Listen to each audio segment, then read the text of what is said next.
Stay tuned to Ocean of Sounds.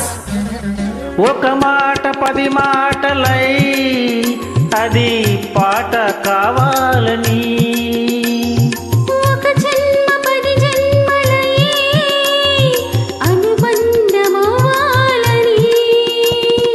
అన్నిటా ఒక మమతే పండాలని, అది దండలో దారమై ఉండాలని, అన్నిటా ఒక మమతే పండాలని, అది దండలో దారమై ఉండాలని, కడలిలో అలలుగా కడలేని కలలుగా నిలిచిపోవాలని. పాడవే కోయిలా, పాడుతూ పరవశించు జన్మ జన్మలా. నా గొంతు శృతిలోనా, నా గుండె లయలోనా.